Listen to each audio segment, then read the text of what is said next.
There you go. You can't survive when you're stuck in a dream world. That's so true. That's fair. That's from my friend Ava, who has written that on her album. Good evening. Good evening.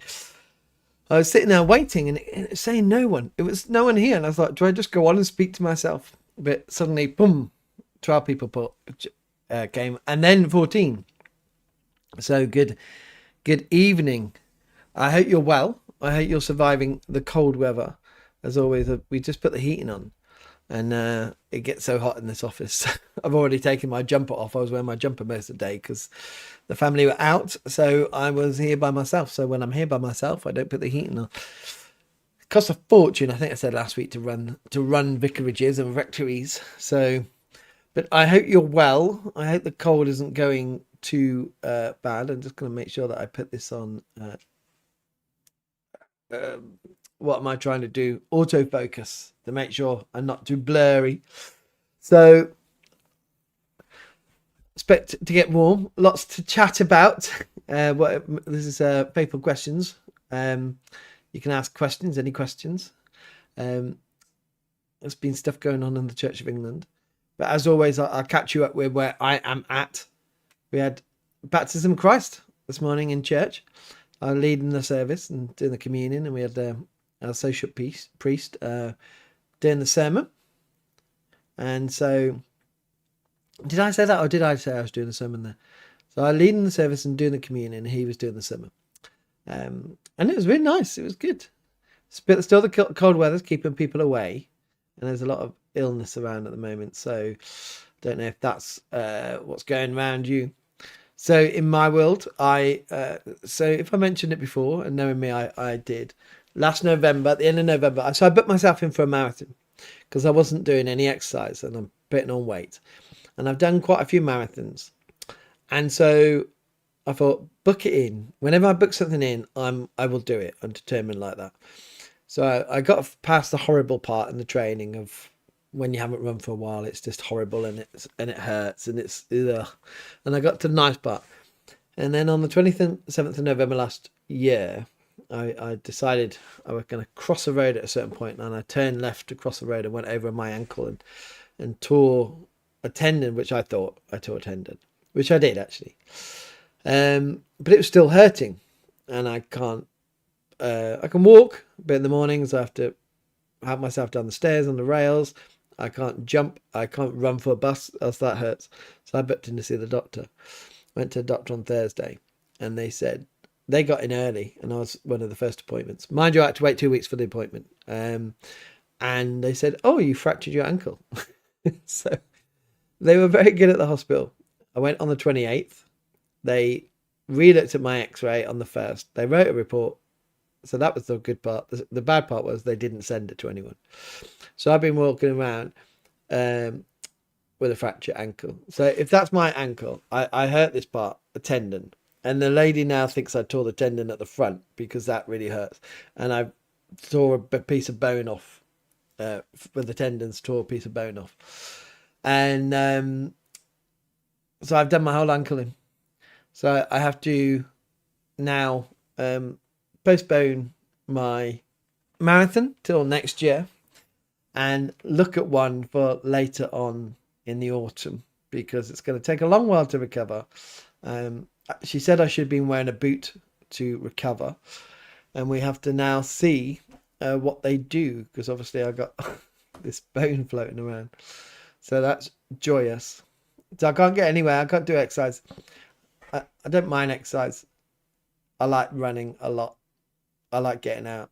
I find the other stuff quite boring, but now I need to do the other boring stuff because if I don't, then I'm not going to lose any of this weight.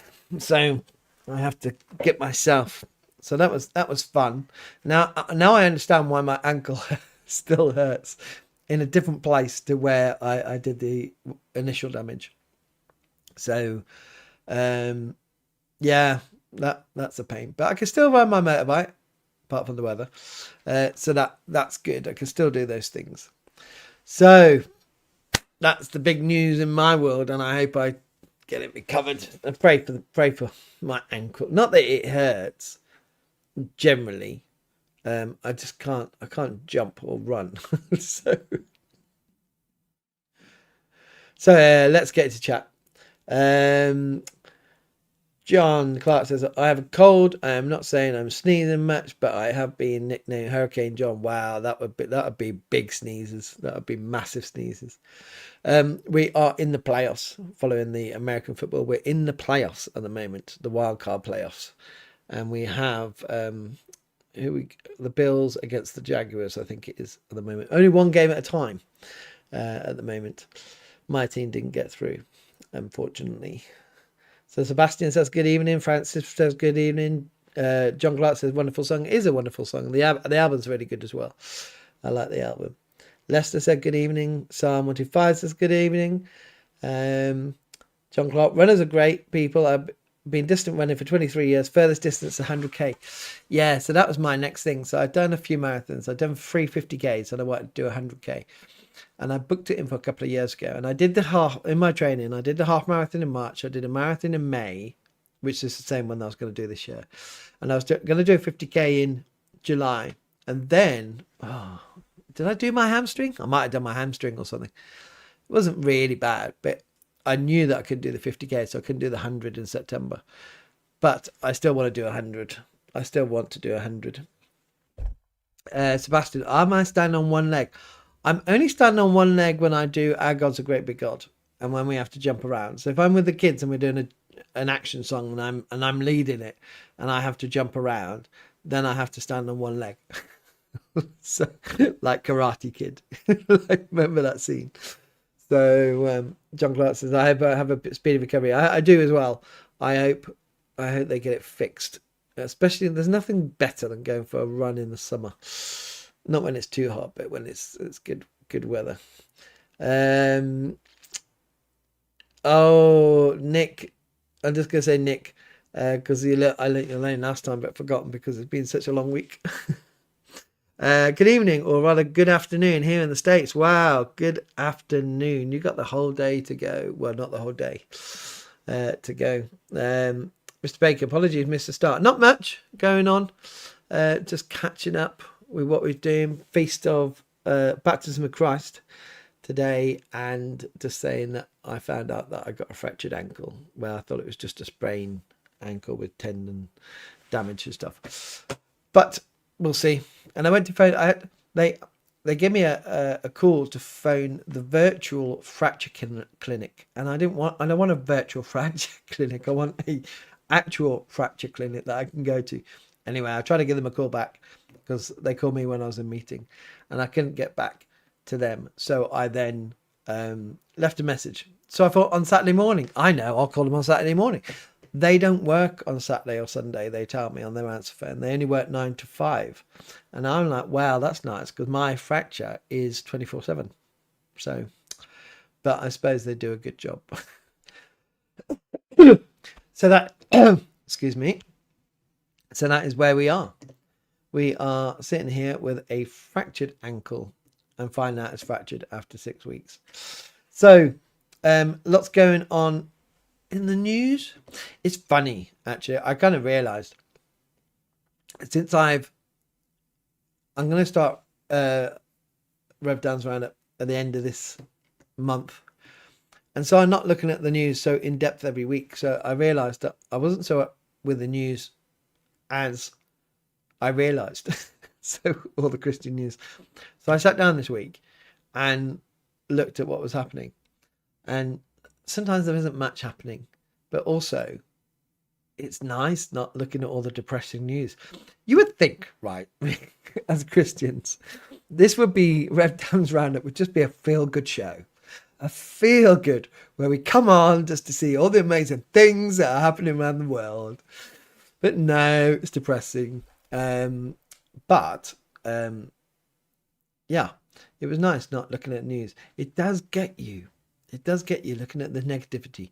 But we're in the month where the House of Bishops will meet for the Church of England to decide what they're taking for General Synod. So this is huge. Really, what comes out of there and shapes General Synod next month is actually quite big. We've also got the installation coming up in a couple of months of the Archbishop of Canterbury. But at the end of the month, they're doing something with all the safeguarding hanging over her head, which will be interesting because there's not a lot of happy people out there. Or there is a lot of happy people. No, there is a lot of unhappy people. Get it right. So, yeah. So, lots going on. So, where are we? Leicester, I missed Mass this weekend as I'm under the weather too. There's a lot of people under the weather. Luckily, I'll tell you what, we were really lucky because I didn't really hear it around here, but that super flu that was going around in December didn't really hit here. Didn't really hit here at all.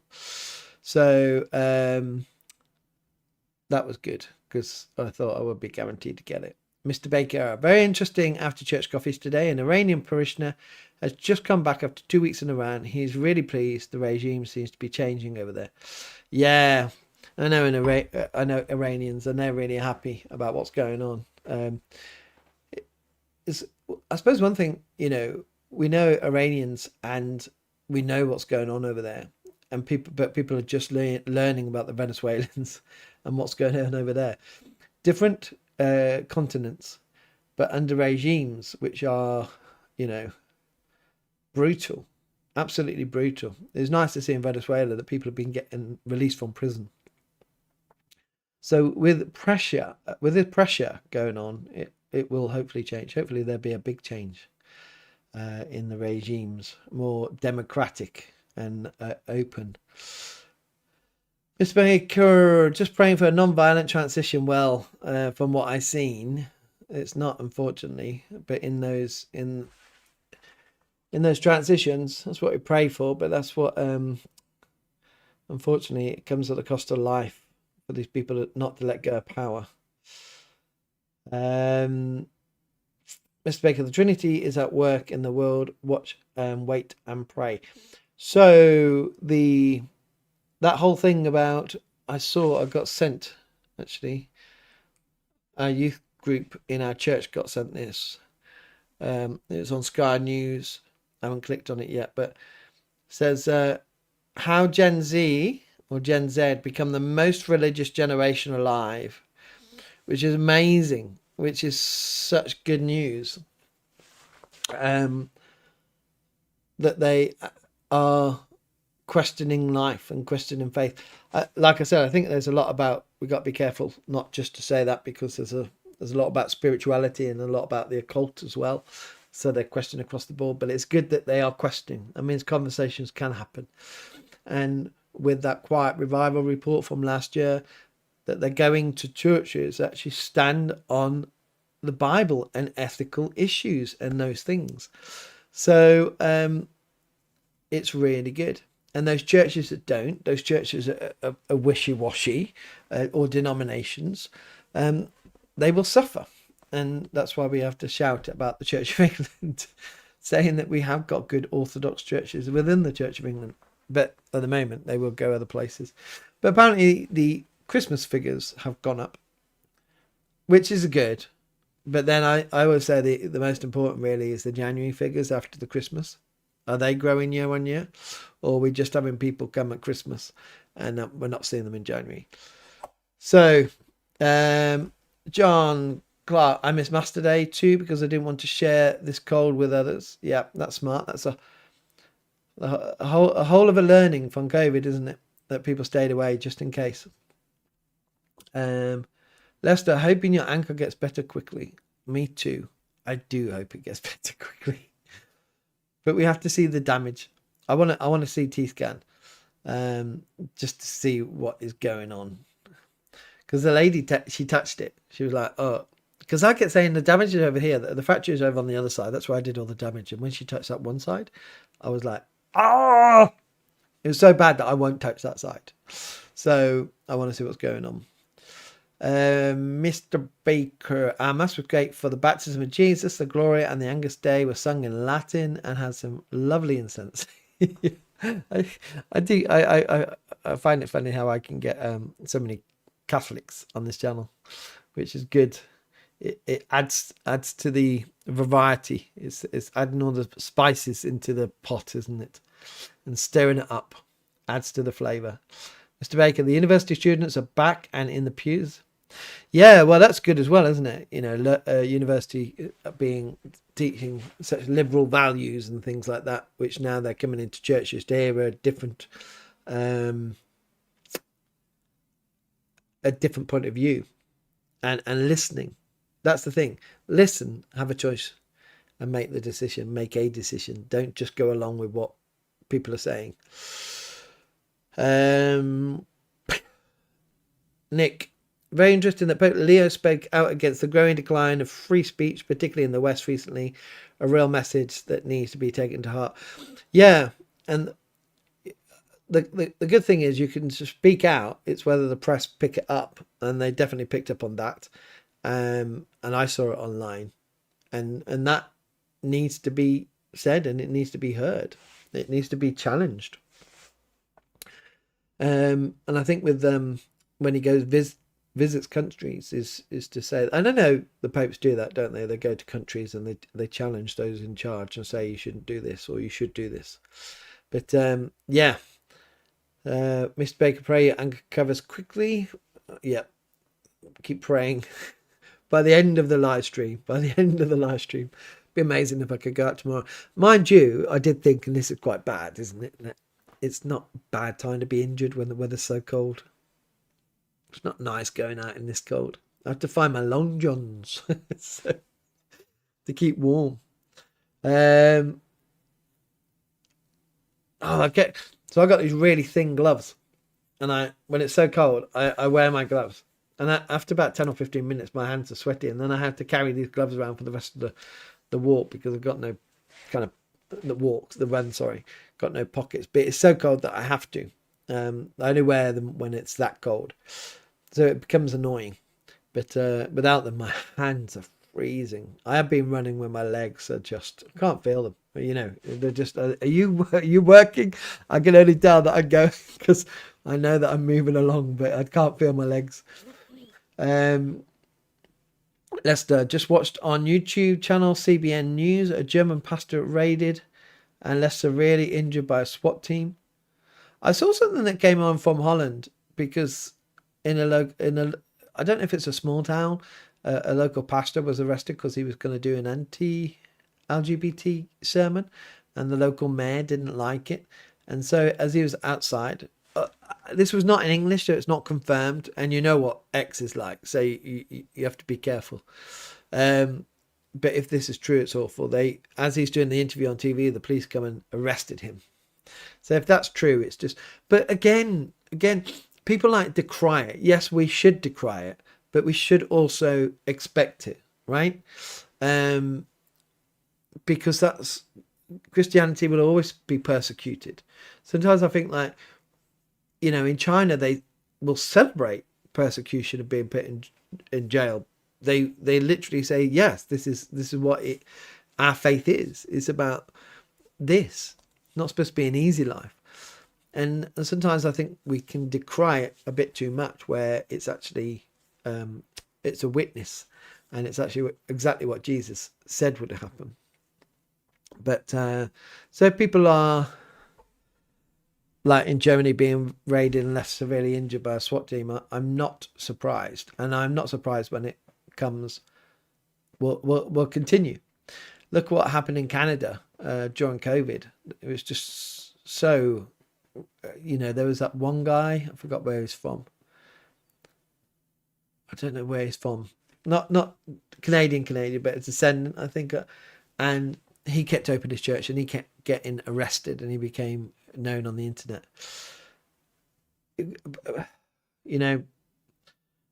This in the end times, this is what will happen.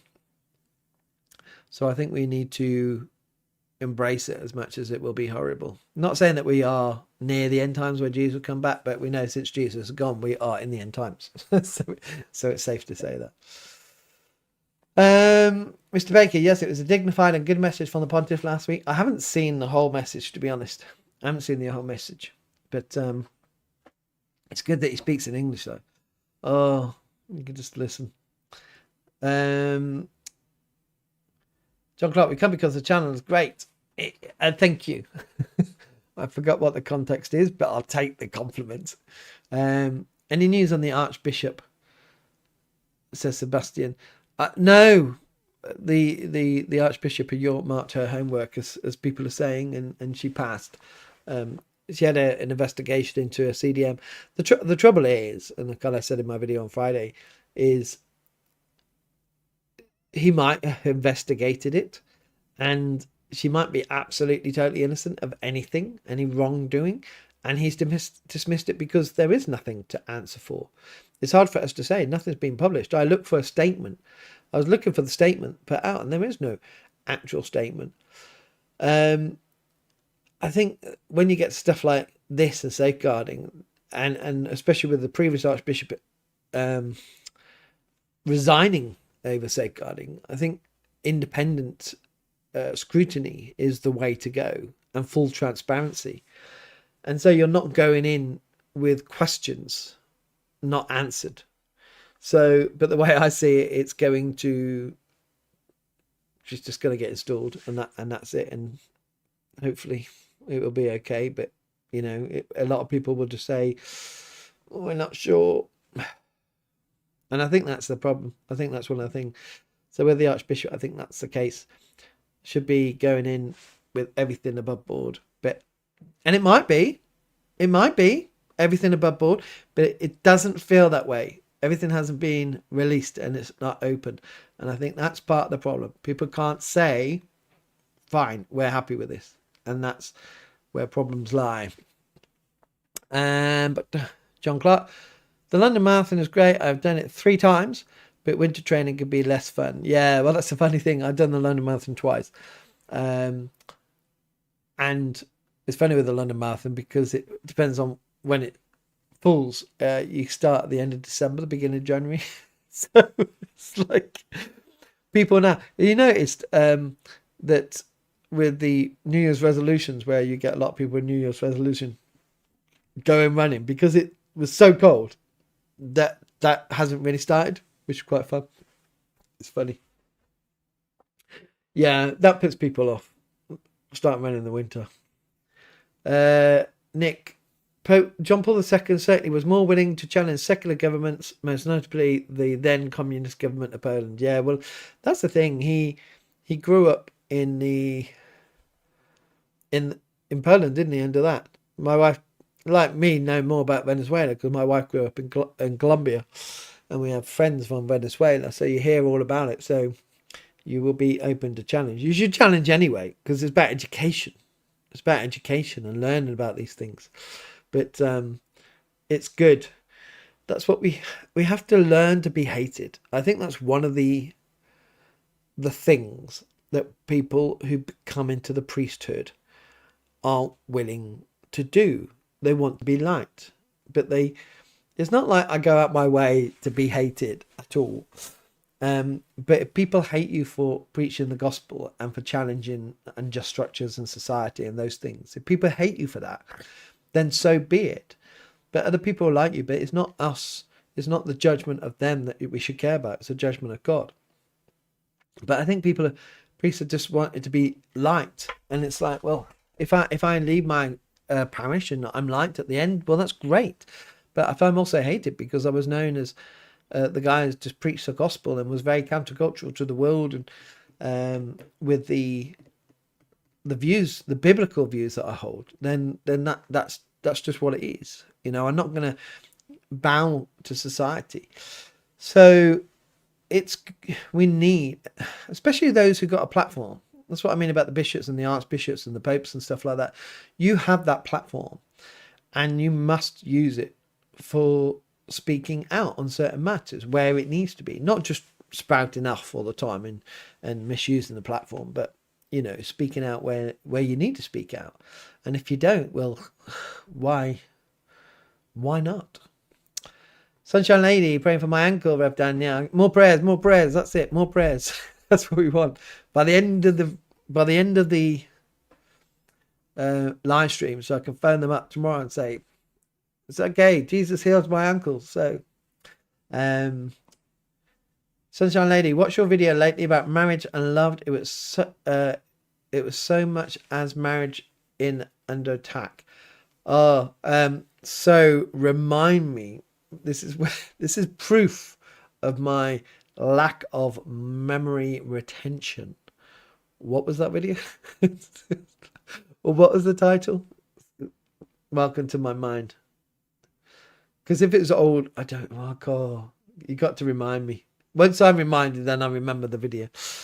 Someone to 5. I went to a lovely Matin 1662 at 8 a.m. last Tuesday at St Michael's, Cornhill, the city church. The minister there is Rev Henry Etock Taylor. Oh, okay. Matins. Yeah. It's like we do at 8 o'clock the BCP 1662, which is really everyone loves it. You know, how can you not like the BCP? And like I said before, I like the BCP because you can carry the whole book around in your pocket. So it's good that you went to that. That's good. John Clark, my comment was related to the Catholics who watch your channel. Oh, okay. Yes. Thank you for the context. Yeah, it's funny. It's funny. It's just, I think it's interesting. And I appreciate that some Catholics won't see me as an actual ordained, but others are sympathetic, and that's fine. And I'm fine with that. You know, I'm fine with that. Lester, as a rat catcher, I like listening to other Christian points of view. What's a rat catcher? An actual rat catcher? Or what's that? Does that mean, what's rat catcher mean? Is that something I don't know? I think it's interesting. That's why I say people might not like, if my camera wasn't on blur, because it's a posh camera, so it focuses on me but blurs out the back, then people might see some of the titles of my book, and I do have books because I've got them, that people wouldn't agree with, or would I? But that's how you learn. You extend your knowledge by reading other things that you don't agree with to understand what's being said. But I've also learned, even people on your side who agree with you saying, how could you have that book on your shelf? It's like, well, it's good to have it to remember. And mind you, some of the books that I've read, there's one book I just couldn't get past. I remember starting to read Dawkins' God Delusion, and that's one I couldn't get past the first chapter. You know, I thought it was really important to read this because there's a lot of people are reading this, and it's like I can't get past the first chapter. Mind you, there are a lot of people who've done that. There's another one I read, forgot what it's about, disproving I think it was about gay marriage or acceptance of LGBT stuff, and it was just, it was awful. It was just taking instances that they might have heard in manuscripts written hundreds or thousands of years ago and saying, well, this applies here. It was just how can you do that? It was just, I couldn't, it annoys me. So did we get to rat catcher? Lester, you have to explain the rat catcher point. Philip Shepherd, greetings from Malta. We are walking in the steps of St. Paul, not a black Madonna. In Malta, wow, we got the States, we got Malta, we got England. Where else have we got? Did I see Sunshine Lady? Sunshine Lady is Australia, right? So we got from the sun going up to the sun going down. Sunshine Lady, try praying. Litany of humility, so humbling.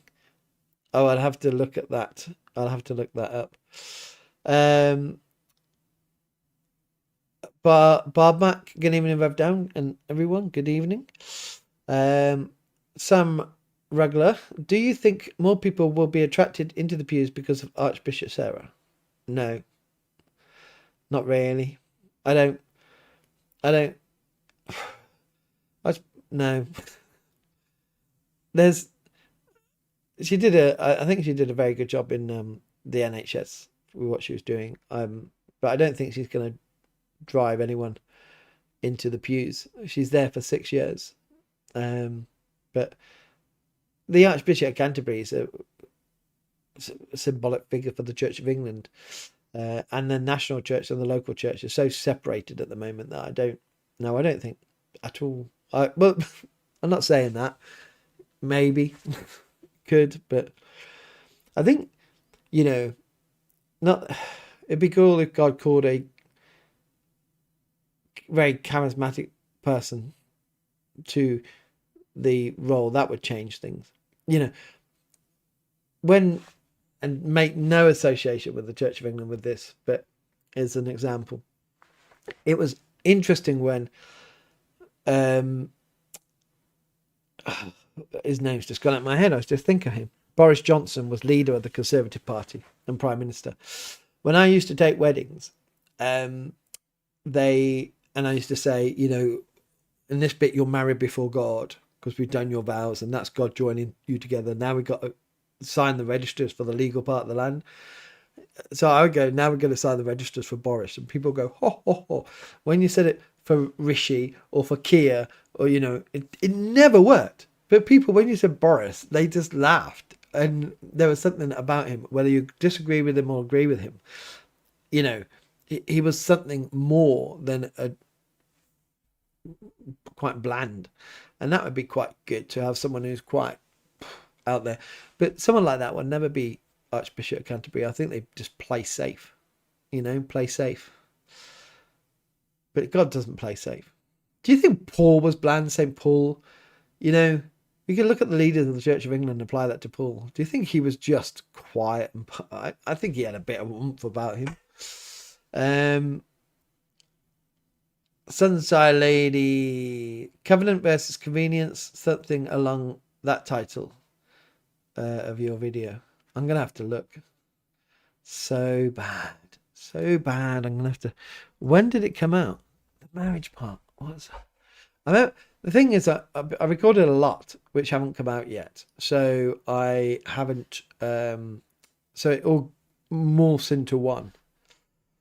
So... Yeah, there was something about covenant.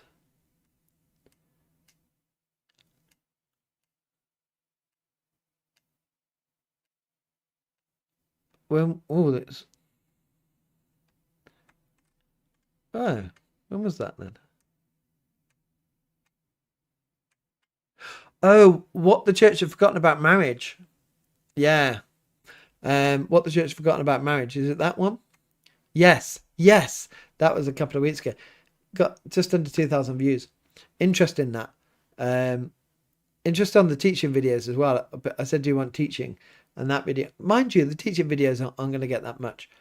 I put my data through, it's not ChatGPT, but like a ChatGPT.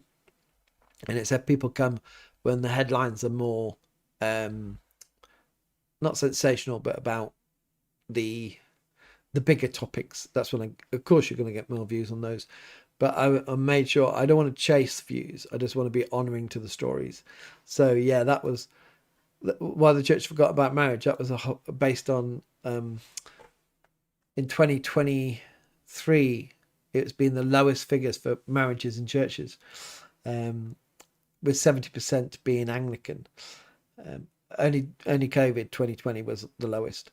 And so, and they had the Bishop of Manchester in the Telegraph saying, you know, come along, we don't mind anyone who comes. And it's like, well, no, because we've got to, and I think this applies to so many things.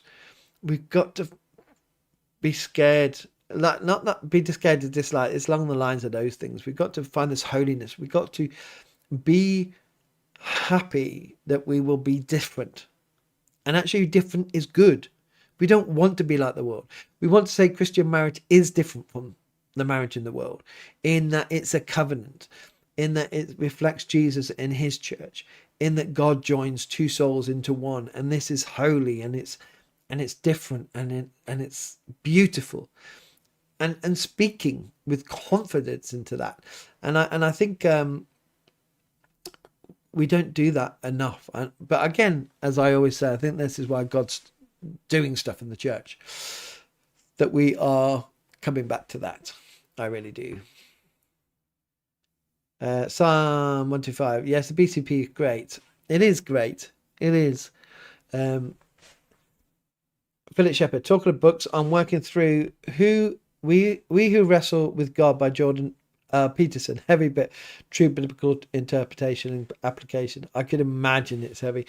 I think I read reviews of that about it's quite heavy. I think you just have to set time aside for that. Leicester, the BCP are beautiful. Roman Catholic and a nickname, lol. The Church of England side of my family. My mum's side, my lovely grandmother would say I was a rat catcher. Oh, I see. Roman Catholic. That is rat. Yeah, I got that. Yeah, my dad was Catholic side. That side of the family was Catholic. My mum was Church of England. So obviously the Church of England won out because I'm married. But mind you, you can go to the ordinariate. I wonder how many times I've been asked to go to the ordinariate.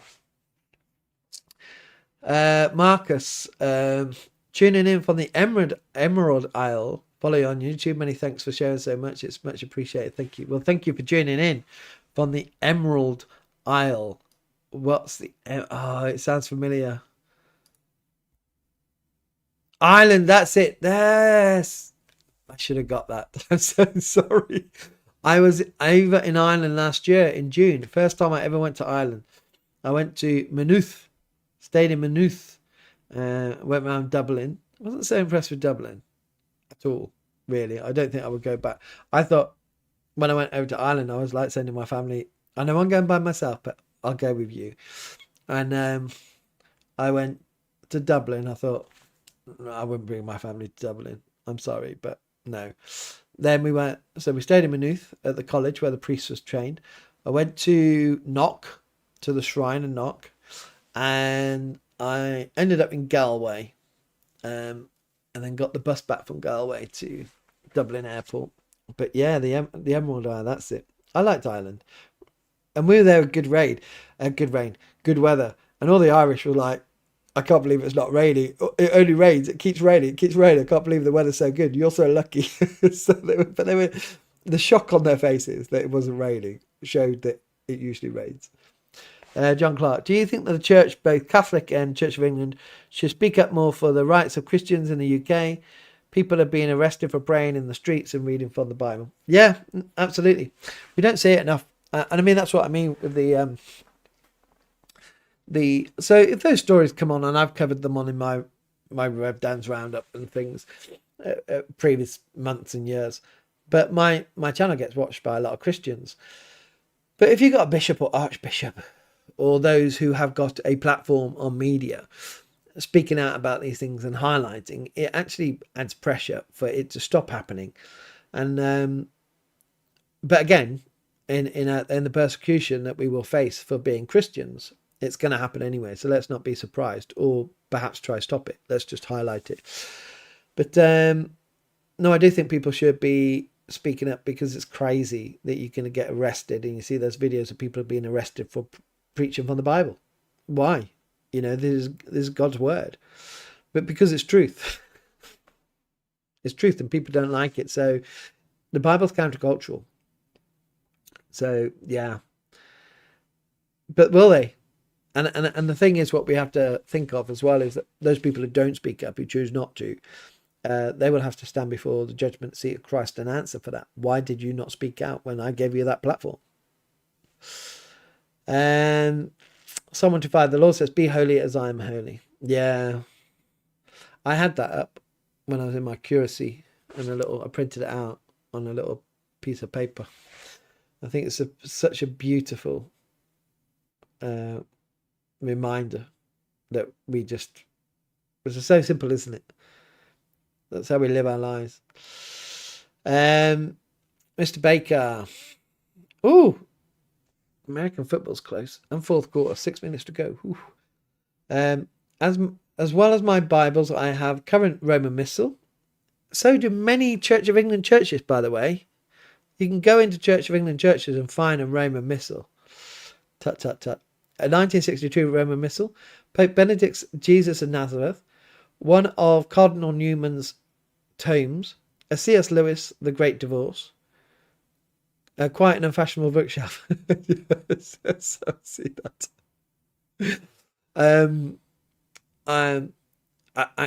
I'm just realising that I was speaking to a friend the other day who met Pope Leo last year in August. on something that I was invited to go on, but I couldn't because I just came back from family holiday in Colombia, seeing family in Colombia. And to go on holiday again the weekend after Rome in Italy would have been a bit much. And so I didn't go. But then I thought, oh, if I did go, I wonder if I would have met the Pope. Anyway, I'm going to go this year to Rome. So I don't know if they're going to meet the Pope. So I might have missed out my chance. I don't know if I would have met him, but I don't know if I would have. So Psalm 125. My mother was Roman Catholic. My father was Presbyterian, but I'm COV. That's it. Roman Catholic meets Presbyterian equals COV. We have in the Church of England, I suppose it goes the other way as well because I'm not in any of the other denominations, but we have a lot of non-denominational people coming to the Church of England, and my church is more traditional, robes and choir and that. So it's interesting that they come, but people are looking for churches that stand on the truth. And if you're preaching the gospel and preaching truth, then they will come, even if their denominational background is different. The way they worship is different. It's quite interesting. Vincent, hello from Texas. I'm going to Belfast and Cardiff in a few weeks. Oh, well done. And Texas, we were just speaking to on Friday. So I have to work out how many days ago Friday was. About American football. Someone who was born in Texas is only a kid. We were saying, what's your team? He said the Cowboys. So who aren't doing so well.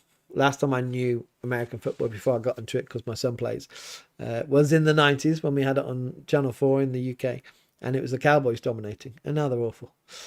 So Psalm 125. My mother was from Youghal County Court. Aha, see. So that's why she. So she. Yeah. So she was Roman Catholic. Mr. Baker. Oh yes. My wife, sorry, I will get distracted by the American football. I know this is why you don't come on, but if I don't, me and my son will have a conversation about this after. See, we'll catch up and say, did you watch the game? I was kind of watching the game. My son should be watching me, really, shouldn't he, instead, while he's revising. He's doing his A-levels. He's got his mocks. They started Tuesday. Mr. Baker, my wife's asking why I still have our nativity scene on the piano. It's still before Candlemas. Yes, 2nd of February. Well, I have my Christmas decorations up, and I'm using Candlemas, even though I'm not that high up at the candle, as my excuse as to why my Christmas decorations are still up, rather than me being lazy and not going up the ladder because my fractured ankle. So I think I need to take it down tomorrow. But I don't know if I can get away with leaving it up till 2nd of February. Vincent, unfortunately for funeral. Oh, sorry. It is my dad's sister. Okay. May I ask for a few words, Rev Dan? She made it to almost 90. Well done. Yeah. Yes, you can ask for a few words. But I hope that journey, it's a long way to go, isn't it, when someone dies abroad? But I hope that journey is a blessed journey. And meeting your family again will be good in those situations. That's one of the things. I've got a funeral coming up on Friday.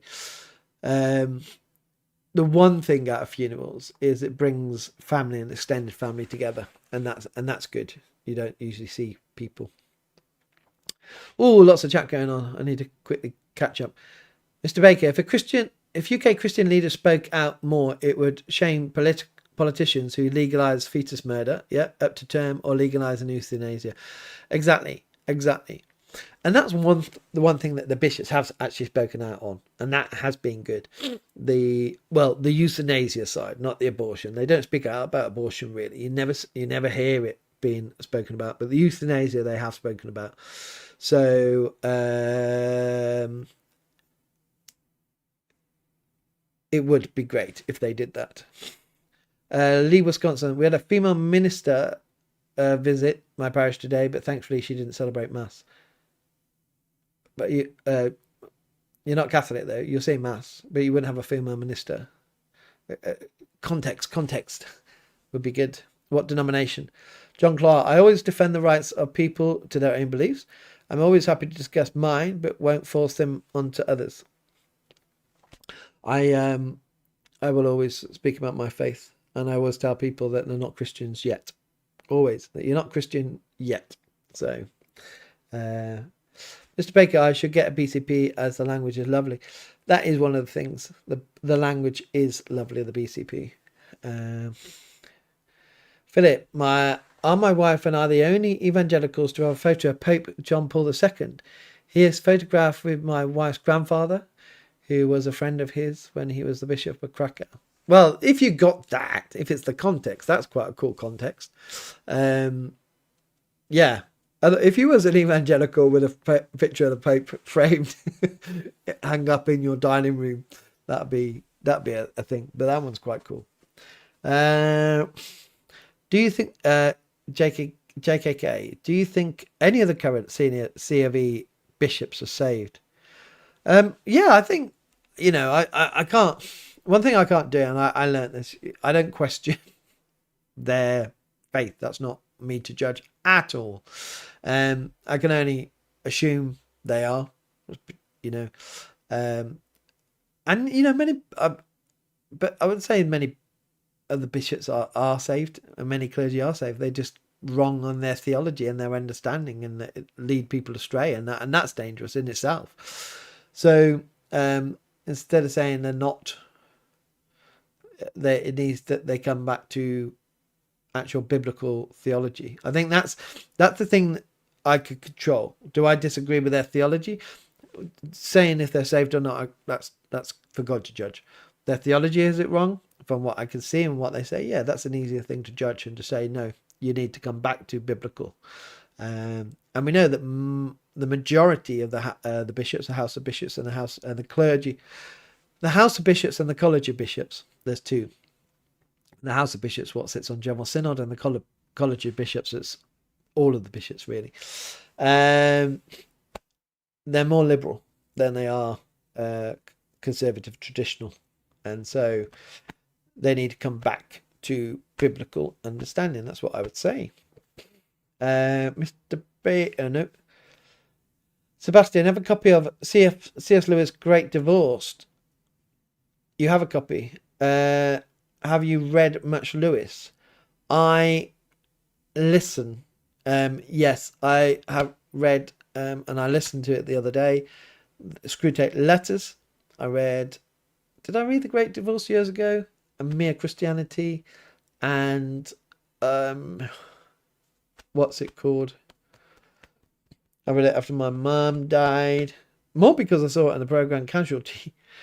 The one about death when he lost his wife. And it starts off something like, I never knew grief would hurt this much, or something like that. I forgot what it's called. And just behind me, right, and I've got to get my hand right here, exactly there, those books exactly there, are my Narnia series. Books that I bought for my kids that they never read. And they got 1, 2, 3, 4, 5. I don't know how many books. I think there's 6 there. And they got 1, 2, 3, 4, 5, 6. But I put them in the order that young kid wrote to Lewis and said, I think this is the order. And he said, I agree. So they're not like 1, 2, 3, 4, 5, 6. As he wrote them, they're in the order that they should be. Maybe one day my kids will read them. I don't know.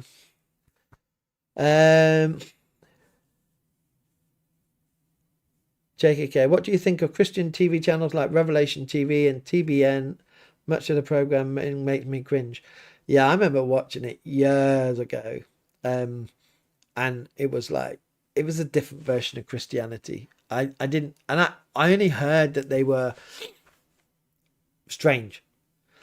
And so I never really watched them. I've looked at them, but not like watched them. And yeah, it's not my go-to. Not that I watch much TV nowadays, but yeah, I don't think they're good at all. I think they're, yeah, but to be honest, they might have changed because I really just haven't watched them. I would say from what I knew, don't watch them. Unless they completely changed and you go, Dan, watch this, because it has changed. But I wouldn't put it this way. There's nothing that I've heard that would make me go to watch it again. So, Jago, I read the news saying that only 4% of 18 to 24-year-olds say they attended church monthly in 2018. But in 2024, that number rose to 16%. Also, the sales of Bible search up from 2018. Yeah, I said this earlier. Gen Z or Gen Z are coming to, I wouldn't say faith, I would say spirituality, just because they are looking, because I've said this before, the sales of occult books are just as high as biblical stuff as well, from what I remember reading. But that was last year's data. Unless this is new data, they're looking at more spirituality, which is not a bad thing because they're more open and to conversations. But this is where the key thing is. You know, if they go into a church and the church is not teaching biblical values, or I think we should up it now. I think we're in the time to up it, because the amount of churches that I've heard that, or the people have said, is my church does believe this, but they won't speak out. They won't put their heads above the parapet, as it were. They won't stand on what they're saying. They'll say it to the people that they trust, but they won't go out and say it. And I think we're not going out to say it in a bad way. We're just declaring what is true. And this is what we stand on. And you imagine if that is known, this whole generation of younger people, if they know there's a local church who are standing on what the Bible says and were willing to speak about it, they would head to that church because they know that they can ask questions and they can hear what it is all about. If they hear there's a liberal church there, they'll go, well, why would I go to that? They're not speaking about the truth of the Bible. If they hear there's a church who does believe it, but they're not speaking about it, well, which one are they going to go to? The one that believes it but not speaks about it, or the one that does believe it and will speak about it? I want to get my answers. I'll go to them. So we have to now stand up on that.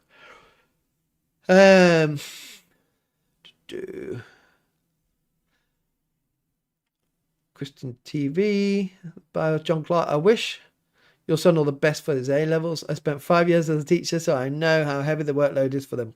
I know it's a lot. You think going down to 3 subjects is a lot easier, but it's a lot of work. So Lee, Wisconsin, she gave the sermon, which surprising, it didn't go off the rails, but still not ideal. Yeah. So what denomination? Did I miss that denomination? What denomination there, Lee, Wisconsin?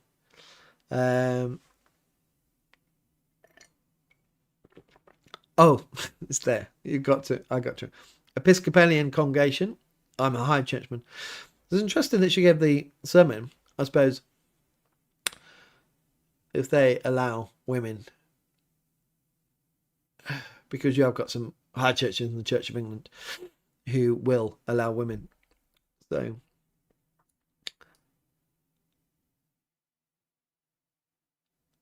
that's why you say mass. Yeah, okay. Mr. Baker, ooh, Rev, you said the A word. Careful, as YouTube has ears. What's A word? What did I say? What did I say? Nick, on the topic of more Gen Z attending church, at least from a Roman Catholic perspective, they're bringing back a yearning for reverence and are more than willing to bring back their faith to the public square. Exactly. You know what's interesting? So in 2000, perhaps 15, 10 years ago, I remember going to an interview for some churches, and we was in this church, and it was a village church, just old, quiet, and the chancel was just tiny, and I was like saying, you know, it had nothing, and you couldn't get mobile phone signal in this church. And back then 10 years ago, amongst younger people, there was more people starting to attend Book of Common Prayer, PCP, services because of the language and the ritual. And I said, this little chance or this little church would be perfect for that. And plus, they can't even get on their phones back then. And so these have been happening for a long time, but it was probably a smaller amount of people, and it's just grown and grown and grown and grown over time. So it's such an opportunity. It's such an opportunity now, and it's a shame as well because there are a lot of churches. Well, we know in the Church of England, we ended up churches who kind of do this wishy-washy service. So it's like, what is this? You know, you got a bit of this and a bit of that. I think you either go full on evangelical with a band and do that really well, you know, or you go more traditional and do that really well. Sometimes having this in between, it confuses people and not really knowing what it is. And so, but they are coming back. And that's why they're coming back to in the Bible Society report, which I mentioned earlier. It was the Quiet Revival. They're coming back to Roman Catholic churches and Pentecostal, but they're coming back to Roman Catholic churches because they stand on the Bible and the moral issues, but they do a traditional service. And there's so many going to the Orthodox Church as well. The Orthodox Church is picking up a lot of people as well. John Clark, what are your views regarding cohabitation before marriage? I think, like, as I've been thinking about this lately, it's like before I would be more like just, well, it is what it is. It's not ideal. Don't do it. You know, if I say, so if I meet wedding couples, you know, and they're living together while they're having sex, I just say, stop before your wedding. Stop now and wait. Find the beauty of it on that wedding night. But I think now is like, it is the way of the world, and it's so hard for people to go back because it's just become such a normal thing. But I think it's better to wait in one way or another. I think this is perhaps where normalizing things is part of the downfall, as it were, of where things can go wrong, and living with multiple different people and partners and is, I don't know, maybe it's probably something I need to think a bit more about where I fall, because I think I am changing my view. Before I was thinking, no, it's not that bad, but I don't know if it is helpful. I don't think it is. I would want to look at the data as well, because there are a great lot. There's data out there that tells you a lot of information about this. The trouble is, cohabitation before marriage leads to sex before marriage and all the problems that come with sex before marriage. And, you know, so what if the person gets pregnant and they're not in a marriage? And so it's like, don't go there. Don't do that. I think that's where I probably fall now. Francis, Surprised by Joy. Yes. Another one. Yes, I have listened to Surprised by Joy. Absolutely. But again, because of my mind, I don't remember much. So, oh, look, there you go. I see this. I know it's to someone else, but JKK says, read The Cohabitation Effect, The Sliding, Not Deciding, by Scott Stanley. The World Social. Yeah. So sorry, I can't read that because I'm putting it in my search, so I look at it into Google. Oh, sorry, my everything just crashed there. I will have a look on that as well.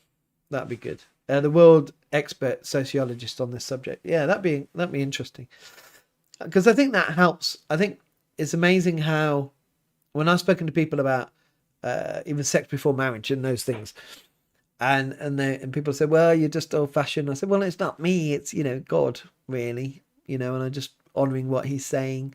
So don't think you've got a problem with my views. You've got a problem with his views. But when you bring in the science, I say, well, let's put God aside for a sec, and let's look at what the science says on this subject. It's amazing how people I've sat with have just dismissed the scientific data and said, well, that doesn't matter. Well, it does. If you're not listening to what God says, now not listening to what science says, what are you listening? What's your argument based on? Feelings. You know, it's very much facts. Either what God says, this is his will, this is what he's ordained, and this is what science actually backs up. Science backs up what God says. So I wouldn't be surprised if the cohabitation effect would be don't do it. I wouldn't be surprised if it said that.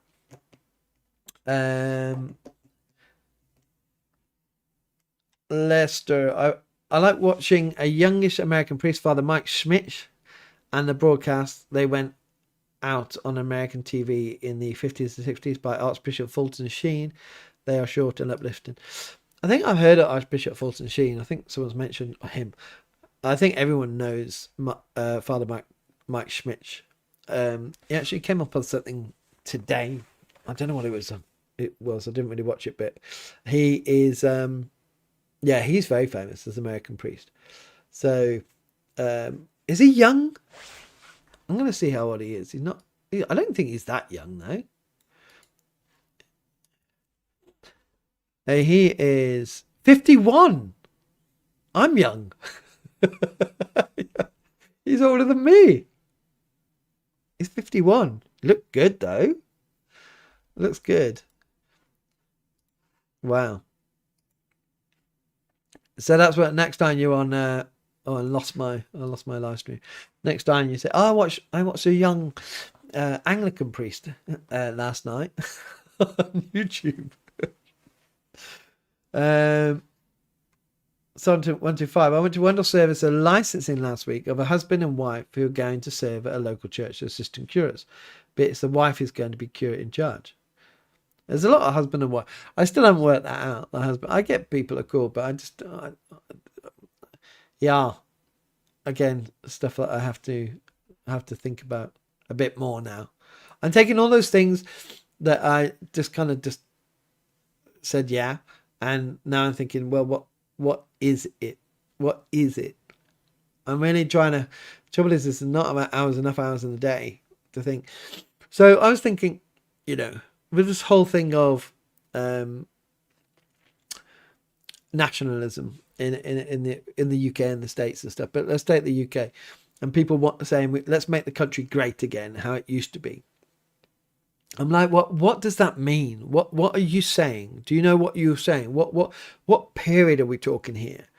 And if you go back to certain periods, and you got your lords and your common people, you're the rich.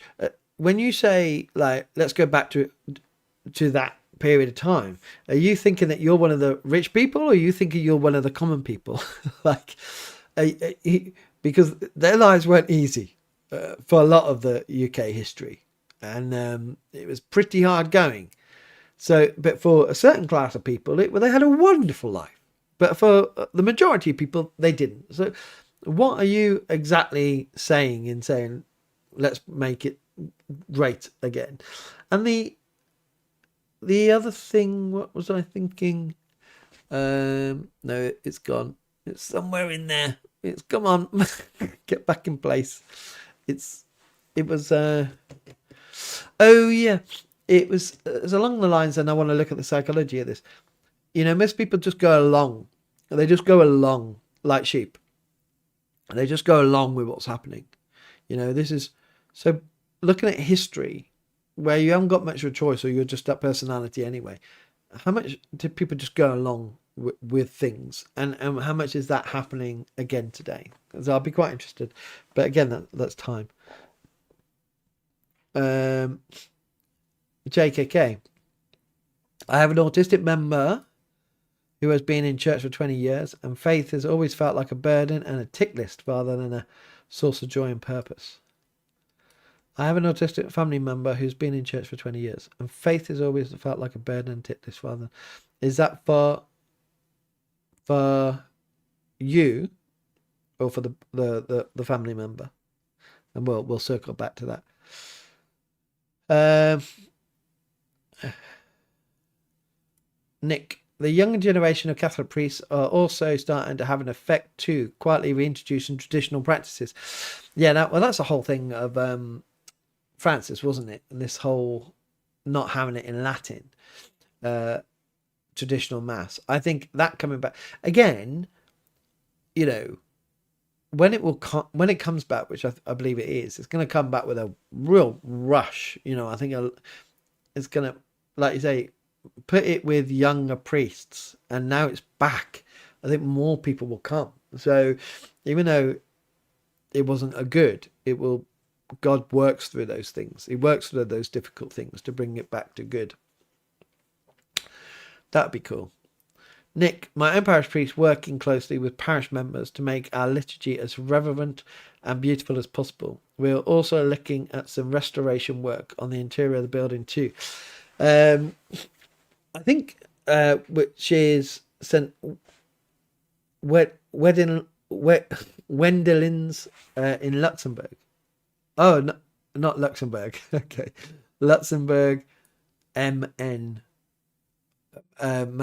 Is that Massachusetts? Massachusetts? Massachusetts, is that? MN? Oh, is it Luxembourg? No, what is it? I'm looking now.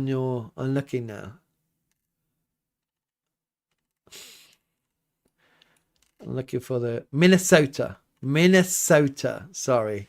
I didn't mean to say Massachusetts. That's my little, that's a pretty church. Oh, that's cool. Liturgy is so important. I got caught out today. I'm still using the liturgy from the rector before. And I don't know if he was using it from the rector before him. But I was doing the Eucharistic prayers today before communion. And there are words in there that they just change from whichever book we're using. And it caught me out because I was saying something, and I remember going to say the words, and I looked down to double check, and they weren't there, and there was nearly out my mouth. I thought, oh, why aren't they there? So, but the words are really powerful, and I thought at that point we got to get these books sorted out and get them updated with beautiful liturgy. They are. You know what? I went to visit an older, and this is a difference, and this is hopefully what the younger people will bring back. I went to visit for home communion this older lady. She was in her 90s, just before Christmas, and we was talking about Christmas cards, and she had such an appreciation. We talked about, she'd open the cards and she would say, oh, the printed verses in the cards, happy birthday and those things, we wish you have a wonderful day and those things. She reads them. I think we dismiss them now, or read them, but not really take them to heart. And she's like, oh, it's such a beautiful message on this card, and I'm like, your generation, you look at the card, you look at the outside of the card and the picture, you think about the person who has put some thought into choosing that card, and the message they might write in it, and the message that is already printed in it. And I said, it's lost, on us, even me, and some of the younger generation, they don't do that. And I say it's such a beautiful thing how you just appreciate that card, where we go and not appreciate it so deeply. And he's like, and they're like, yeah. She was like, yes. And I think that would be the same with the liturgy. If we can get people to appreciate the liturgy and the hymns, the words of the hymns as they used to years ago. Imagine a whole new younger generation finding that beauty of the words, especially the theology of it, of those words as they're sung. So they're not just singing it, but they're just really reading it as well and taking it in. I think that would be really amazing. So liturgy is important. But I'm going to look at your church. I've got it up on the... you got a 4.9 rating on Google. You're on a very straight road. It's quite cool now. You got a massive car park. for that church, and you got a building next door and a cemetery out front. Wow, it's a small place, Luxembourg, in the States as well as in Europe. That's funny.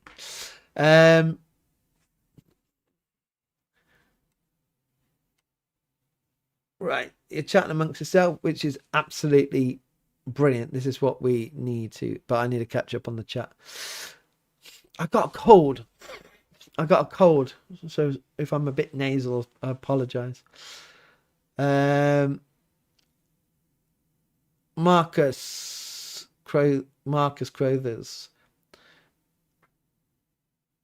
Oh no, that's a chat between yourself. Sunshine Lady, stats show people who cohabit are more likely to separate and divorce. Oh, see, yeah. That's good to know. Yeah, I need to look at those things. Why? That would be interesting. Yusuf, Revelation TV is good. A lot of the programs are in-house. It's more homely feel. Okay.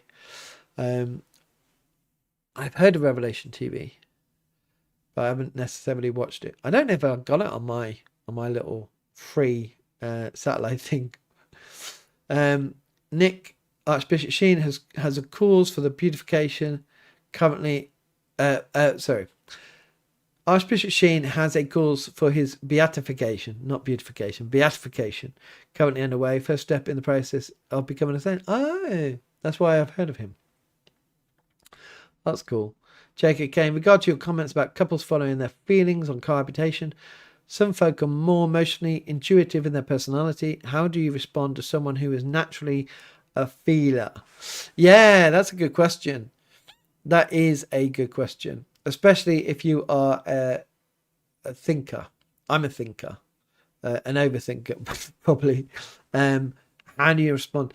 Well, you have to respond in the way that they understand, and that's the challenge. That's the challenge if you are different. That's one thing that I've learned is you can end up speaking a different language, and you just can't explain yourself, and they just can't understand you. So it's really, and I think that's why it's important to study and understand these different things, because then you speak to people in different ways. So instead of quoting stats, you might actually speak about the effect of, I think as Sunshine Lady said, about more people who cohabit end up in divorce or breaking up, and that emotional, if you do this now, this would be an emotional, could potentially, in more circumstances than not, be what happens in the future. So from that more feeling point of view, but using the stats as a vehicle to get there, so then they can understand what you're speaking about. So I think that's how I, off the top of my head, just here, would perhaps respond to someone who's more feeling. Jago, I read Ezekiel today. The Lord says, I am against the shepherd and will hold them accountable for my flock. I will rescue my flock from their mouths. I think it's also a Palesto, current church and Rev. It's right for today.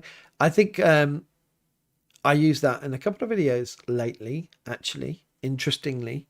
I think I have used Ezekiel. Is it Ezekiel that I've used? I think it was. It's along the lines of that.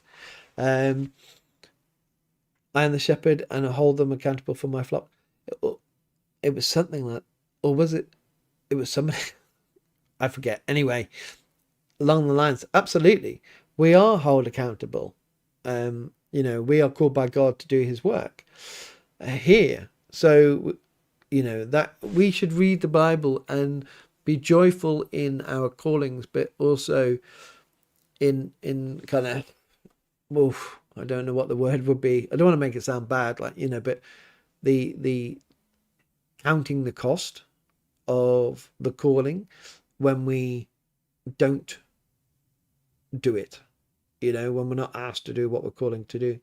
I always say, if you're driving in a car at the speed limit, if it's the speed limit 30 miles an hour and that's what you're doing, you got nothing to worry about. But if you're going 35, then you're going to be start looking for the police, and just in case, or is there a speeding camera going to get me? And then you have to watch out. The thing is, if you're called to be a priest, just do the work. But if you're not doing the work, then you have to watch out, and that's the problem. And every time, like in Formula One, if you have to keep looking in your mirrors, you go slower. But if you don't have to look in your mirrors, you go quick. So just do the job. Boom. JKK for the family member. Okay. So JKK says for the family member, just going back up to, I have an autistic family member who's been in church for 20 years, and faith has always felt like a burn and a tit list rather than a joy and a purpose. Yeah, I mean, oh, wow. I watched, it's such a different world. It's so hard to place ourselves in an autistic member's mind or circumstance, or autistic person, sorry. And the way that they think, I think it's incredibly difficult in some ways. I remember watching, you see that program, was it on Netflix? I forgot what it's called, when they got autistic people to go on dates with each other. That was interesting, to see how they interacted with each other, and how they dated and how they struggled with other people. And but they do find in their own way a joy in their lives. But it's also, the frustrations that they can have that comes across. And I suppose church can be quite prescriptive, can't it? When we talk about liturgy, and this is the way things are done, that it kind of would exclude them in some ways if it doesn't fit in with who they are, off the top of my head. It's a shame. It's a shame. Jordan, evening chat. Evening, Jordan. Lester, I wouldn't go back to a time before modern. Oh, I can't say that word. Oh, I can't say words. It's so hard.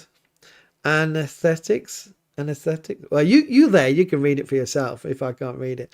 But I think people were more content and feeling that sense of contentment is missing today. Okay, I'm going to see if I can get the pronunciation. Drugs that temporarily block sensation, consciousness. Oh. Okay, let's go here. Let's turn off the sound.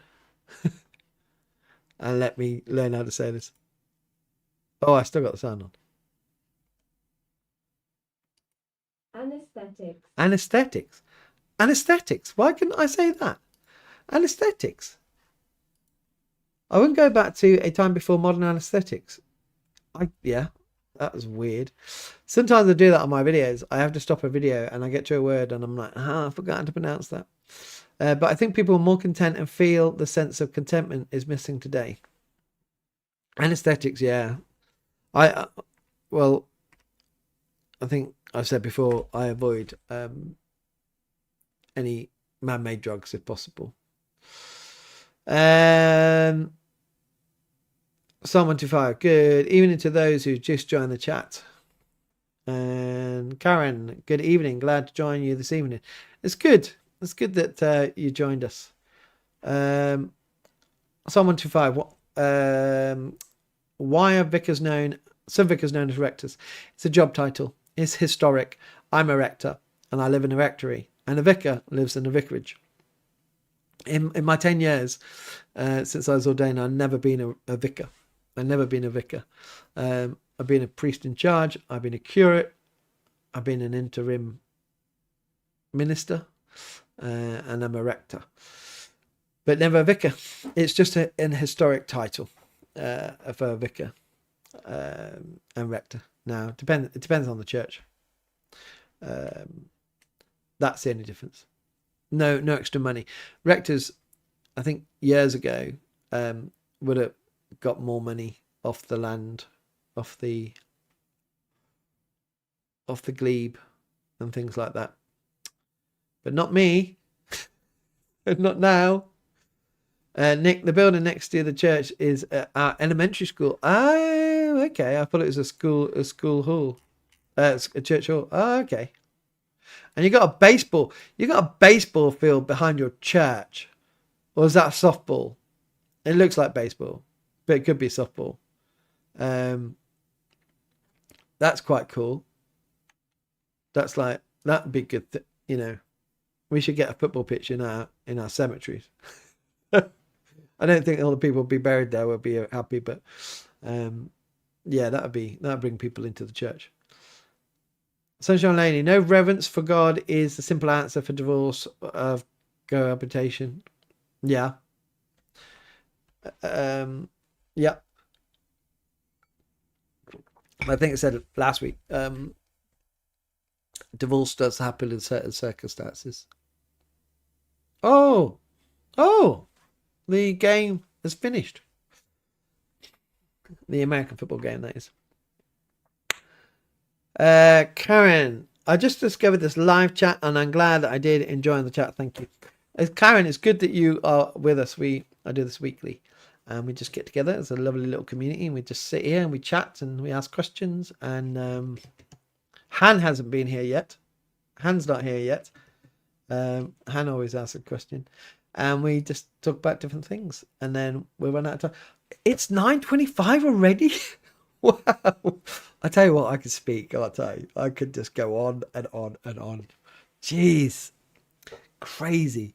I think it's easy for me. I just can't believe that you guys can listen to me. But well done. Well done. I keep you in my prayers because you must have it's what we talked about last week, isn't it? What do you do? I just don't imagine you're sat there in front of your computer just watching that you're doing stuff on a Sunday night. Whatever it might be doing.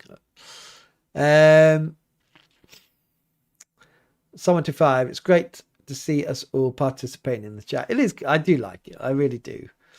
Kath Finlay just found this, enjoying the chat. We are in a small and aging church with no kids or youth. So hard after being in a large and spirit-filled city church. We plod on. Keep doing it.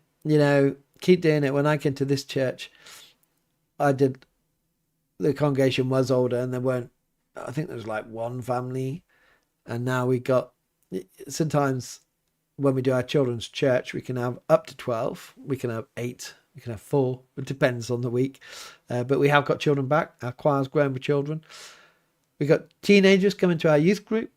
Need to transfer them into church, but I think they prefer more contemporary service, but they are coming weekly, which is great. And having conversations about God and sending them off as they get older.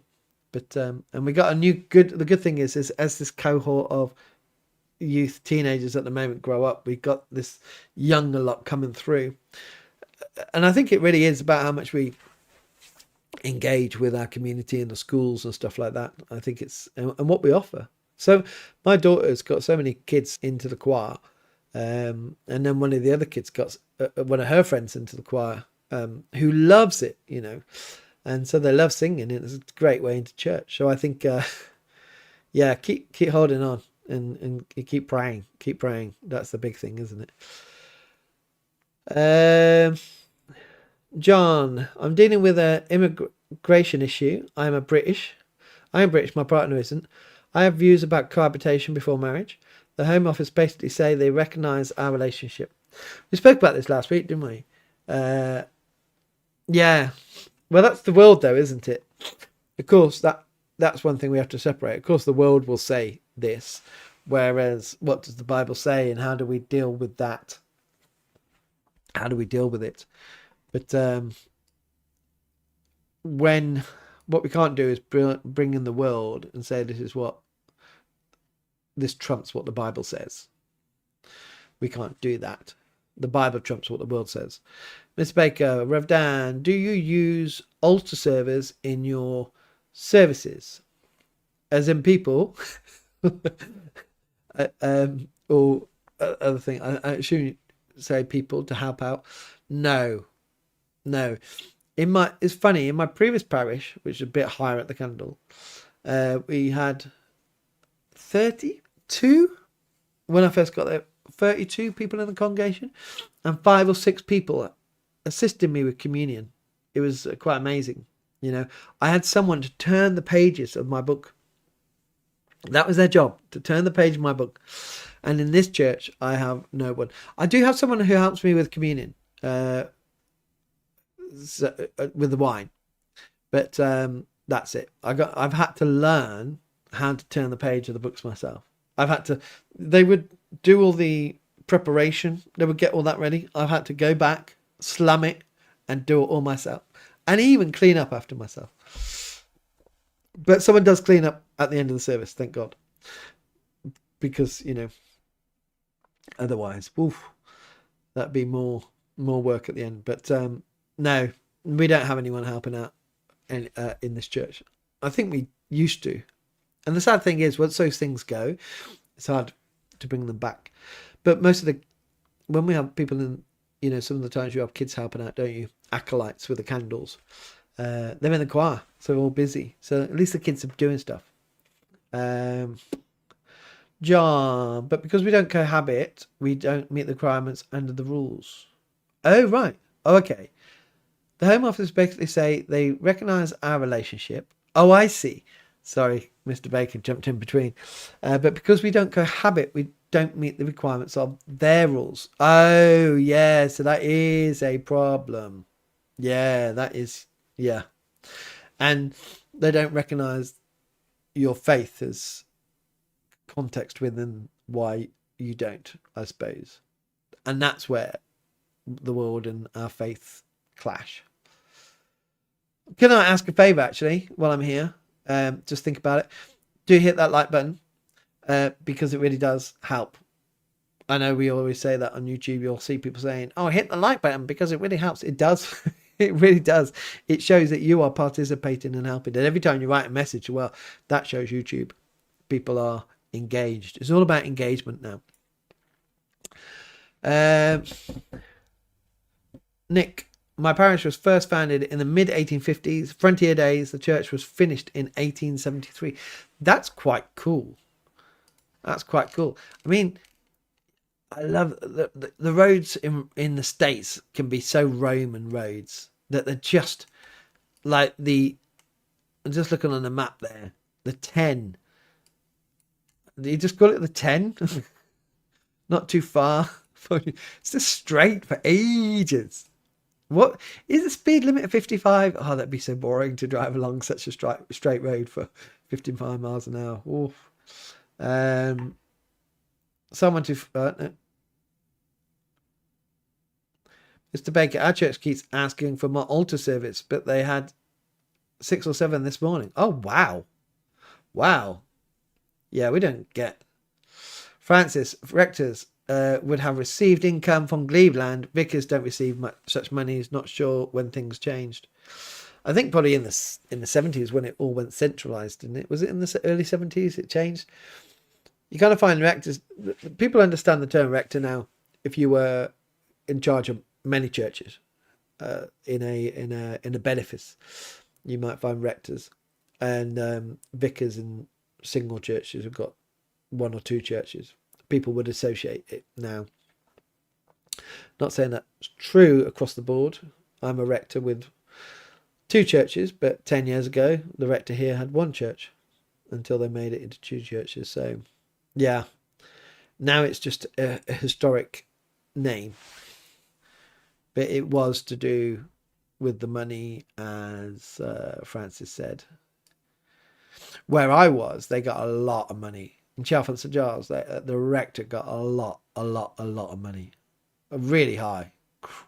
Crazy. It's baseball. Nick says it's baseball. It's baseball out the back.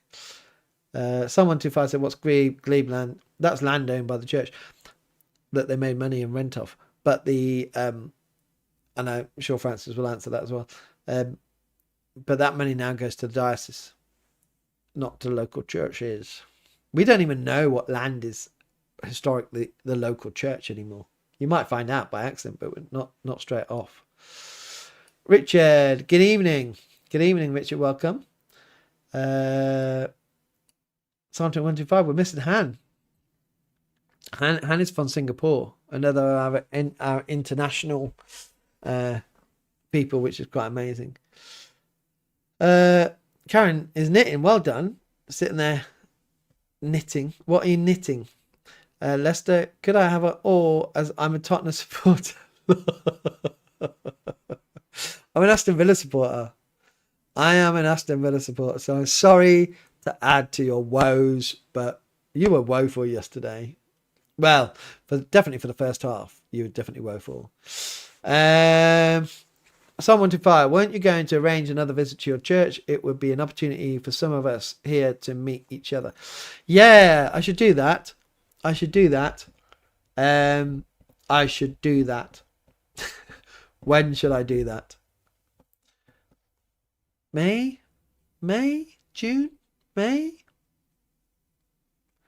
Yeah, on a Saturday in a give it time to get people to arrange, but not getting into the holiday. Trying to find those quiet times. But yes, maybe I do that. Lee Wisconsin, ask the woman minister 3 questions a day. What is the gospel? You basically summarize with John 3:16. What is predestination? Answer was essentially avoiding absolute judgment on the state of souls. Oh, on the state of souls. And I'm going to jump down. Sorry. What is the Eucharist? Surprisingly enough, she seemed to maybe be describing real presence, but she professes spiritual presence, which is strange for a Lutheran. Oh, okay, so you're Lutheran. Okay. Oh, no, Presbyterian. Yeah. Oh, okay. I would say when people say, what's the gospel? Oh, 3:16, John 3:16. I was just thinking, no, I'm getting confused. I was thinking the resurrection, which is 1 Corinthians 15. A lot of people never quote 1 Corinthians 15 when they talk about resurrection, but Paul does quite well there. And Zoe, I'm not getting notified when you're live for some reason. I think maybe click the bell and you get notified at every video. But at the moment, unfortunately, I'm putting out, in between putting videos out, my longer form videos, I'm putting out shorts for the longer form videos because it helps the channel and it helps people find me. But you get notified every day. That's I get notified every day.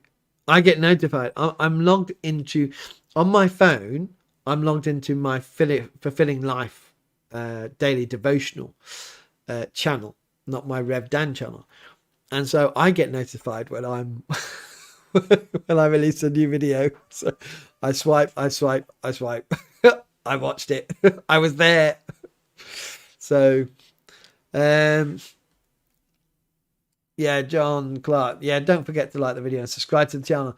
Well, the good thing is, it's a bit naughty and cheeky of me. If anybody wants to comment, but it gets those people who just want to cause havoc. If people want to comment, they have to be subscribed for at least 5 minutes.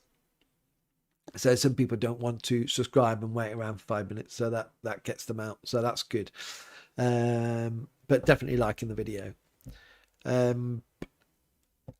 John Clark, in the UK, we drive on the left-hand side of the road, and what is left of the road? Thanks. What is left off the road? Thanks to the potholes. Oh my! Where was I today or yesterday? We went to IKEA in London, in Wembley, and I think it was just near there.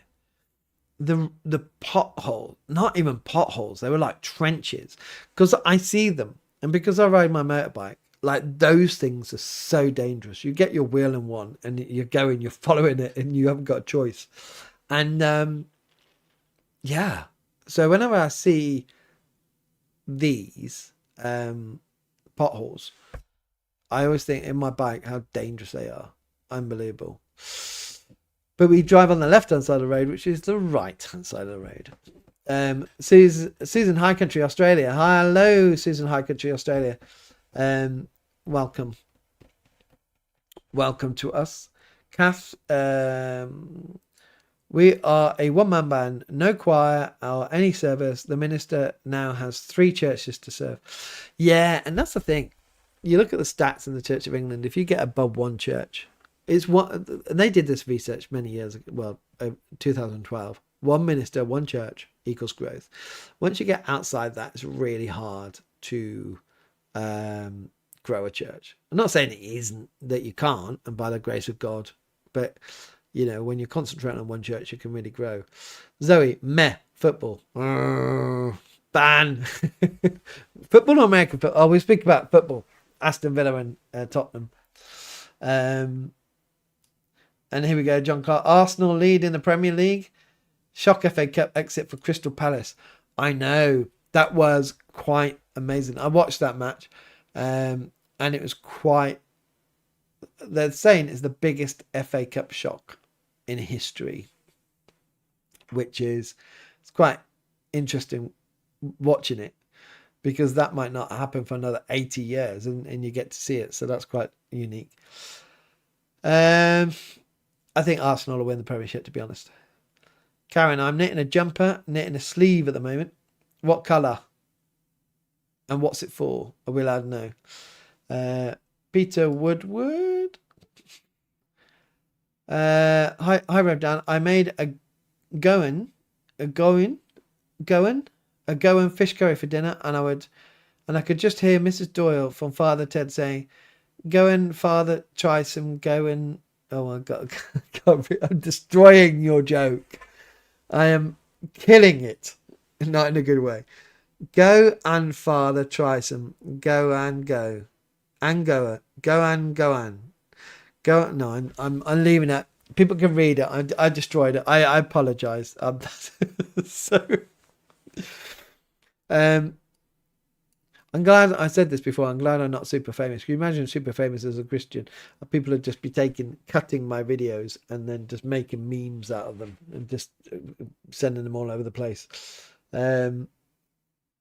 Susan, our district was surrounded by bushfires. We still may need to evacuate a farm and animals. Can we please pray strength and safety for those volunteers fighting the fires and those displaced? Oh, wow. Whereabouts are you? I didn't know there's bushfires in Australia at the moment. I'd definitely be praying, and definitely thank God for those. Not just paid, but even volunteer. They go off and from their normal day jobs to do this. Zoe, of course, the bell. Forgot about the bell. The bell. That's it. The bells. I can hear the bells. Nick. We also do a parish festival each summer on the last Sunday in July. Starts with mass in the morning, and afterwards everyone hangs out on the lawn of the church. Food, drinks, and kids games. Oh, that sounds quite cool. I'm gonna go back to your church to look at the. Do you own the baseball field, or is that separate? Was that part of your? Is that part of your church land? You got a big car park. You got more car parking spaces than houses in Luxembourg. Everyone has to find it now and see what I'm talking about. Go look on Google Maps. Nick, we also do quilt auction. Quilts are made by parish women. Are bid on, and all the money is put back into parish. I've seen some quilts go as high as $22,000. All for good cause. That's crazy. Wow. I'm just thinking, our deficit, we do a deficit every year in our church. That would be wiped out. Two quilts that high. That would be amazing. Lester, good night, Rev Dan, and have a peaceful and blessed night, everyone. Good night. Good wind, Dan. Yes. Have a good night. Have a good sleep. Well, Nick, that's a wow. We have to find a way to make money. Susan, I have the bell selected and I never get your notifications. YouTube is strange. I don't get it. I have no understand how it works, to be honest. It should, because that's the whole thing. For years they go, mate, you have to tell people to select the bell. And it's not now. Actually, YouTube is moving away from that. It's amazing. So if I put a video out, you can look at the data. Most people find my videos now not by subscribing, but from being on the watch screen, the homepage, where you get like 8 videos as soon as you log in to choose from. That's where most of the views come from YouTube, not from people who subscribed, amazingly. Mr. Baker, it made me laugh today when I saw a whole aisle of Easter eggs this weekend with "It's Easter" signage. Heaven's sake, everything is a commercial greed for feasts these days. It is, in the supermarket. I saw that in my local supermarket. It was just like, I know it was a joke. It started off as a joke and they took it seriously. Paul Wayfarer, should we start a GoFundMe for a page turner? A page turner? Yes. Yes. We just need volunteers. We just need people to come and who are qualified to turn the page at the right time. So, yes. Zoe, why are eggs a thing at Easter? I'm pretty sure Christ wasn't resurrected with an egg. Maybe he got out of bed for the egg. Maybe it was like, it's the third day I get my egg on Christmas Day. On Christmas Day, on Easter Day. God, see, I haven't even got past Christmas. Still got Christmas on my mind. Mind you, Lent's early this year. Now we're preparing for Lent. So that's come around quickly. We do Lent lunches. So there's a lot of organisation for the Lent lunches. So that conversation's going on at the moment. Leicester still here. Remember Colchester versus Leeds? A real upset. That wasn't today. No. I don't remember.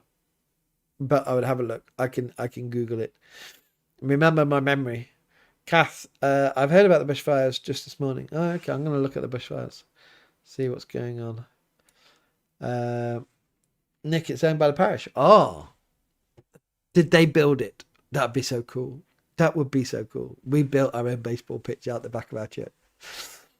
Karen, the jumper I'm knitting is green, different shades of green, which I am making in order to wear it for one of my choir concerts, who like us to wear either green or blue. Oh, cool. Shame we can't do photos on chat and things like that. Susan, in the state of Victoria, okay, a few days ago, almost half the state was affected. After 3 years of drought, there is not a lot of water to fight the fires. Oh, wow. I never heard this. I suppose the news is going on at the moment. Not that I watched the mainstream news on TV or anything like that. But even online, I haven't seen anything online about this. That's crazy. Because online is usually good to get what's happening. That's great. Han! Han's here! Everyone, Han's here! Han! Han says, thanks for the online talk, Rev Dan. Feel really encouraged spiritually. Great. Good. We've been waiting for you, Han. We've been waiting for you. Nick, the parish campus, if you will, includes the church, school, rectory, baseball field, and cemeteries. love. Okay, so in your job, if God calls you here, you get the church just over there. That's the house you live in. They've got a school which you can go into weekly and hang out in there and do stuff. And you've got a baseball field at the back. It's like, please God, send me here. Send me here. Yeah, that'd be cool. Lester, try saying going. I was born in Calcutta. Oh, and we had a lot of Goan friends there. Oh, okay. They all have Portuguese surnames. Right. So try saying going. And then I'm saying it in a Welsh accent. Go in. Yeah, something was 5 hand. We've been waiting for you. Susan, it's been a horrific couple of weeks. Oh, at the top of the end of the country. Oh, I've just lost my place. That's it. At the top of the country in Queensland, they have floods. Wow, it's crazy. Crazy. Han, hopefully not too late to ask a quick question. Now you can ask a question, Han. We are at 9:48. tonight has rushed by. It really has. So answer your question.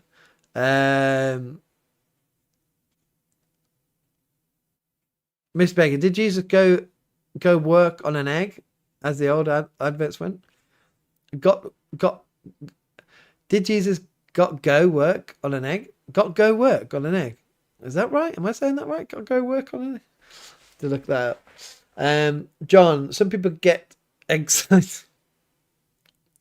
Some people get excited about those Easter eggs. I confess to excessive. Okay, I always shout out on a new pun book. As dad jokes go, I do appreciate them. And also apologise on your behalf. Sunshine Lady, we had someone generous donating carpets which were sold to finance our parish infrastructure. With God, all things are possible. Yeah, you're absolutely right. Wow, carpets. It's all out the blue things, isn't it? It is out the blue things. Nick, we've been lucky as a parish. The diocese is going to be closing some churches because of lack of priests in our area. We are one of the lucky ones not having to face that situation. Yeah, that'd be awful closing the church. For context, my diocese has one of the highest church to Catholic ratio rate in the US. And yes, we built the baseball field ourselves. Field of Dreams. if you know what that movie is, Kevin Costner. Oh, let's get the puns out the way. Even Psalm 125, you're egging us on. There we go. Leicester, Colchester, Leeds, 13th of February 1971. Way before my time. Not even thought about. Not even in a conversation with my mum and dad was I then. The Hereford one I know about because I grew up near Hereford, and so that was the famous one for us. Francis, meaning to start your day with an egg and breakfast, then go to work. Lots of eggs going on, or meaning tackle the egg. There we go. Psalm 125. If you made a curry for breakfast, lunch and tea, you'd be currying favour with me.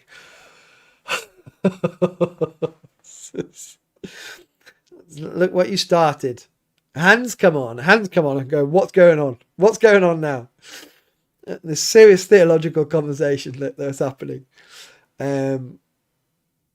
Oh, John, I'm going to start my chicken jokes, but they're foul. Oh. And bring it back to normality, Han. Bring us back.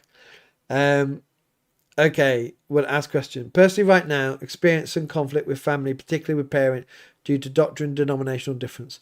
Feels tempting to retaliate. Okay. And we'll come back to that. Silver Rockstar, late in, but I just started eating egg in the morning. It's brilliant. So if you build it, they will come. Absolutely. Bacon eggs is pretty much a healthy way to start your day. Oof. And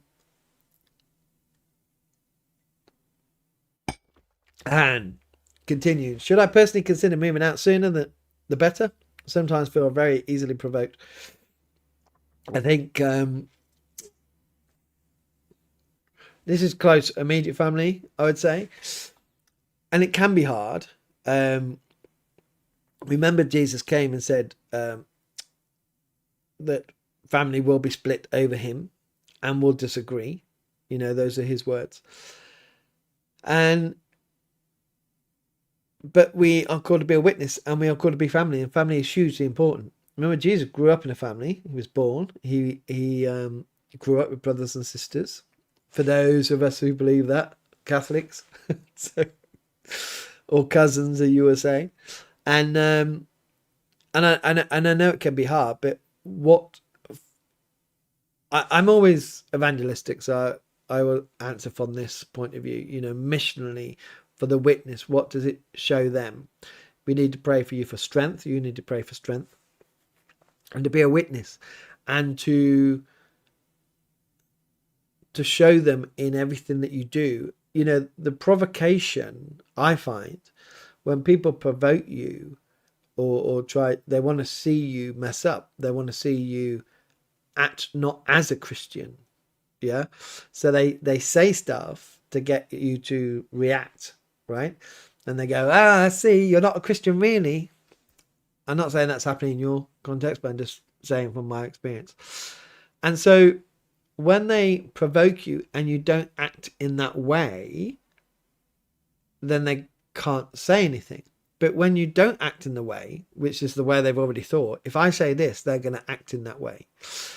So if you don't act in that way, but you only act in with love and compassion and humility and bite your tongue and like, please God help me, because this is frustrating, then it challenges them.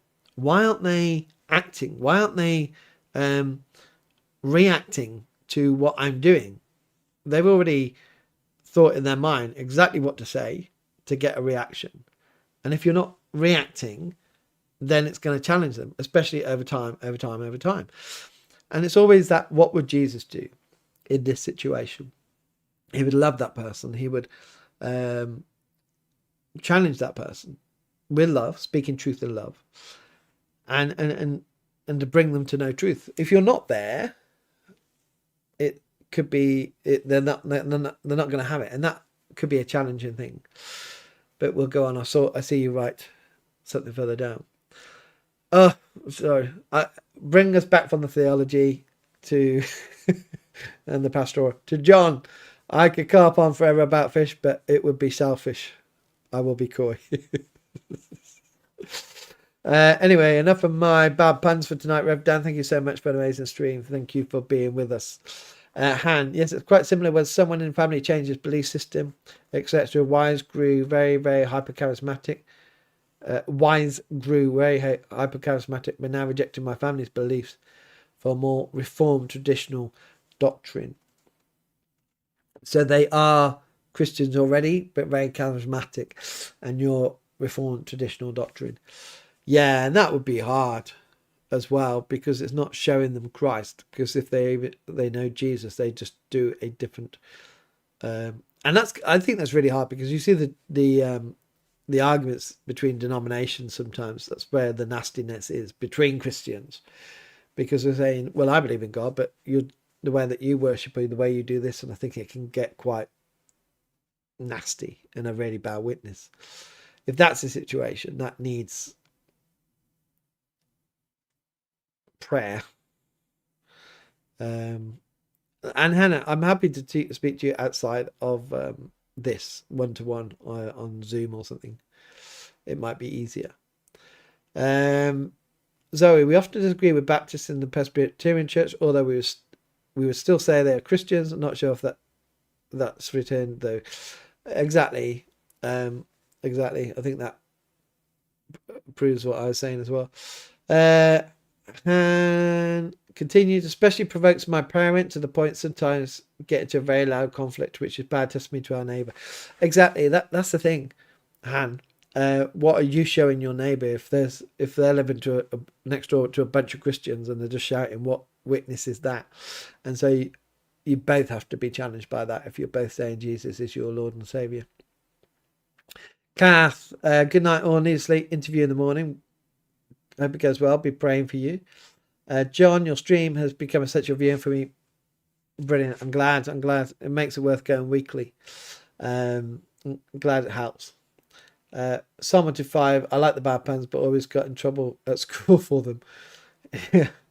So definitely, Dan, it's all about how you respond. My family are atheist and agnostic, but I just smile and say I'm firm in my faith. Absolutely.